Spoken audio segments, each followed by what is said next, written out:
Nasasabi ka na rin ba? Alam kong nararamdaman mo na siya. Huwag kang mag-alala. Maya-maya lang ay makakaharap na natin siya. Hindi ba, Amaymon?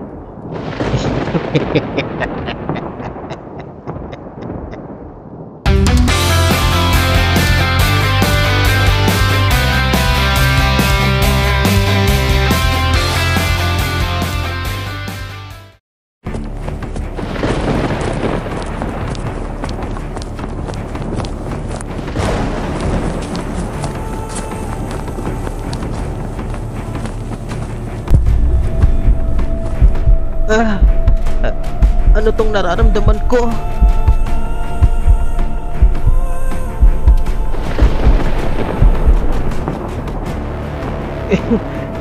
Nandyan na ako, Casey.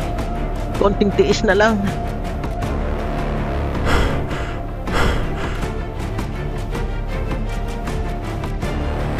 Ha?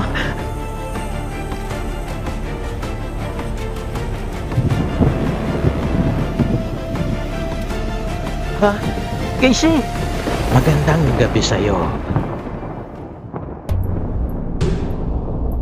Batang mandirigma ng kadiliman. Sino ka? Ikaw ba yung isa sa mga dumukot kay Casey? Oo, ako nga. At ako ang nagplano ng lahat ng ito. Anong kailangan nyo sa kanya? Bakit nyo siya kailangan dukutin? Ang dami mo namang tanong. Hindi ko na tuloy alam kung alin ang uunahin kong sagutin. Pero bago ang lahat, magpapakilala na muna ako sa iyo. Ako si Agapito. At isa rin akong katulad mo. Isa rin akong Demon Summoner. Ha? Anong ibig niya sabihin? Demon Summoner? Oh, bakit mukha kang nalilito? Bakit mukha yatang wala kang kamuwang-muwang sa nangyayari sa iyo ngayon at sa iyong gabay? At dahil sa iyong gabay, kaya interesado ako sa kapangyarihan mo. Kaya naisipan kong gamitin ang babaeng ito para gawing pain sa iyo. Bitawan mo si Casey! Ha! Ha!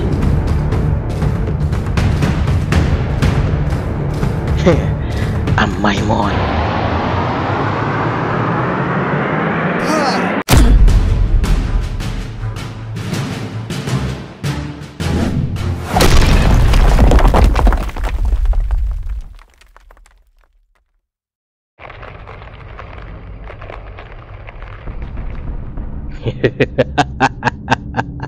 Nakalimutan ko nga palang ipakilala sa iyo ang aking gabay na demonyo, si Amaymon. Gabay mong demonyo! Tama, ang aking gabay. Huwag mong sabihing hindi mo pakilala ang iyong gabay na demonyo. Oo nga pala, hindi pa niya sinasabi sa akin ang kanyang pangalan. Pero sandali, anong demonyo? Anong ibig niya sabihin? Oy, tanda. Total, hindi pa lumalabas ang kanyang gabay. Pwede bang paglaruan ko muna siya? Wala ka talagang respeto sa tumawag sa iyo. Bahala ka.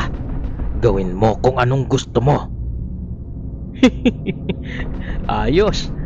Ikaw, maglalaro na muna tayo.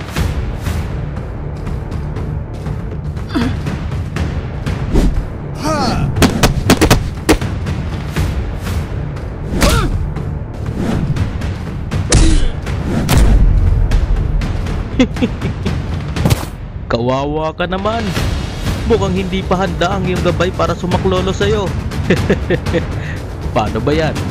Naboboring na ako. Kaya, pasensya ka na ha. Michael, banggitin mo na ang pangalan ko. Ang pangalan ko ay... Haburim.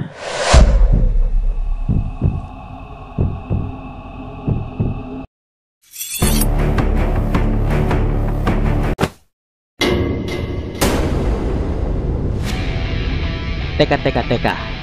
Mukhang pinahirapan mo namang mabuti ang ginagabayan ko. Kamusta ka na? Kay tagal na nating hindi nagkita ah. Mga ilang daang taon na ba? Tama ba, Maimon? Ikaw pala yan. Haburim, ang demonyo ng itim na apoy. Ang tagal mo kasing lumabas eh. Pasalamat ka nga at hindi ko kaagad tinapos ang buhay niyan. Pero kung nagtagal-tagal ka pa ng konti, baka napaslang ko na yan. Ganun ba?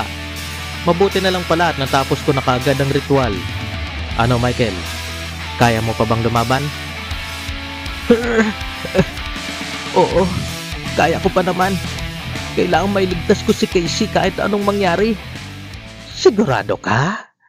Kahit anong mangyari?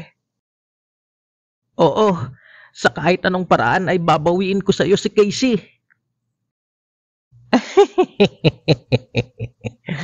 Kahit buhay mo pa ang kapalit? Hindi ko na kailangang mag-alay pa ng aking buhay dahil nandito na ang aking kasangga sa pakikipaglaban. Kaya humanda na kayo.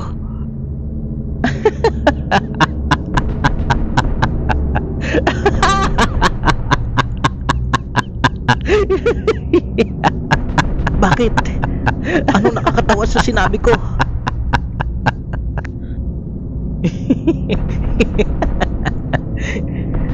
Tunay nga na natawag mo na ang iyong gabay na demonyo. Pero matanong kita, alam mo ba ang kapalit ng pagtawag mo sa kanya? Huh? Buhay, Michael. Buhay mo ang kapalit sa pagtawag mo sa akin. Anong ibig mo sabihin? Ipaliwanag mo nga sa akin. Naguguluhan na ako sa mga nangyayari. Makinig ka, Michael. Kayong mga mortal ay may nakalaan na haba o taon sa inyong buhay, hindi ba? Ngayon, kaming mga demonyo na magiging gabay nyo bilang kapalit sa mga ipinapahiram namin sa inyong kapangyarihan, ay binabawasan namin ang haba ng sinumang humiram o tumawag sa amin. Depende yun sa lakas ng kapangyarihan na ipapahiram namin sa inyo. At katumbas naman nun ay ang pagbawas namin ng bilang ng buhay nyo. Pwedeng oras, araw, buwan, o taon. Ngunit, ibang usapan naman kapag tinawag nyo na kami sa aming pangalan. Dahil halos kabuuan ng inyong buhay ang katumbas ng pagtawag sa amin. Sa makatuwid,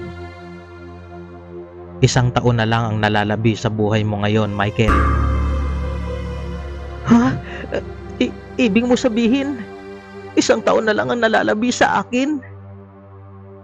Tama ka, Michael. 1 taon.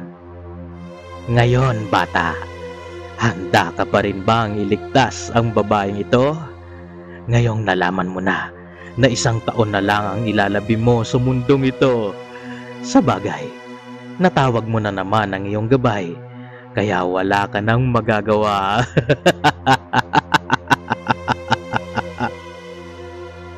Pero sandali, hindi ba't sinabi mo na pareho tayong demon summoner ba yun?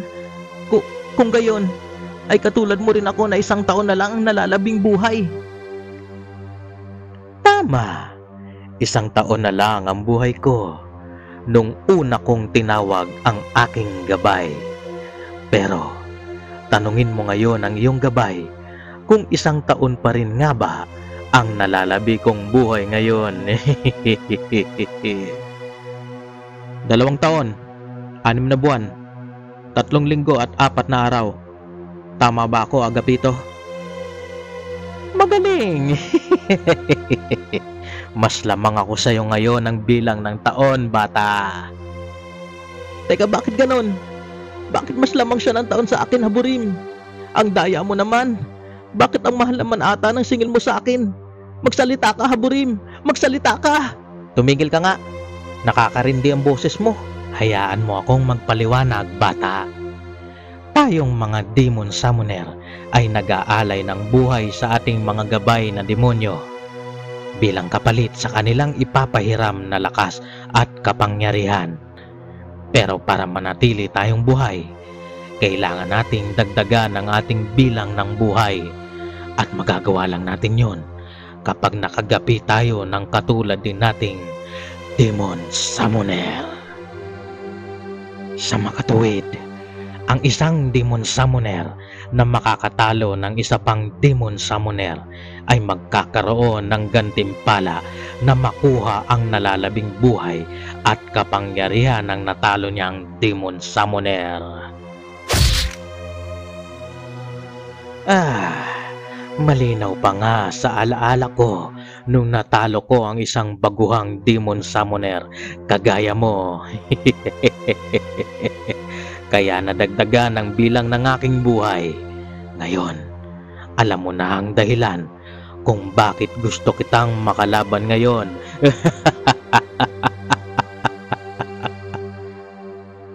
At dahil sa mas lamang siya ng bilang ng buhay, maaari siyang manghiram sa akin ng mga malalakas na kapangyarihan ng walang pag-aalinlangan.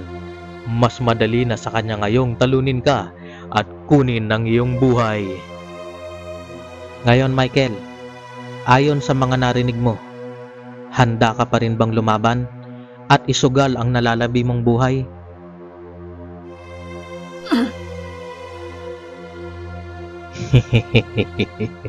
Ayos yan. Ang mga baguhang kagaya niya ay madaling mawala ng lakas ng loob kapag nalaman na nila ang kanilang kapalaran bilang isang demon summoner. Mas lalong madali sa akin na talunin siya. Ano, Michael? Uulitin ko. Handa ka pa rin bang lumaban? Oo. Lalaban ako. Sigurado ka ba dyan, Michael? Oo, Haburin. Sigurado na ako. Handa na ako sa kung ano man ang mangyayari sa akin pagkatapos ng kaguluhang ito. Ang mahalaga ay mailigtas ko si Casey. Kahit kapalit nito ay ang aking buhay. Nang dahil naman kasi sa akin, kaya nadamay ang walang kamalay-malay na si Casey. Hindi na mahalaga sa akin ang buhay ko. Ang mahalaga ay mailigtas ko si Casey sa kahit anumang paraan. Mabuti, Michael. Kung gayon, Amaymon, aking gabay, tapusin na kagad natin ang labanang ito. Gawin na natin ang pagsasanib. Hindi, ang pagsasanib. Haburin, anong gagawin nila? Anong pagsasanib? Masama ito, Michael. Ang pagsasanib ay isang kakayahan ng isang demon summoner kung saan ipinapasok niya sa kanyang katawan ang kanyang gabay. Kapag nangyari yon, malaya na niyang magagamit ng buo ang kapangyarihan at lakas ng kanyang gabay. Hayaan niyong ipakita ko ito sa inyo. Amaymon, sanib.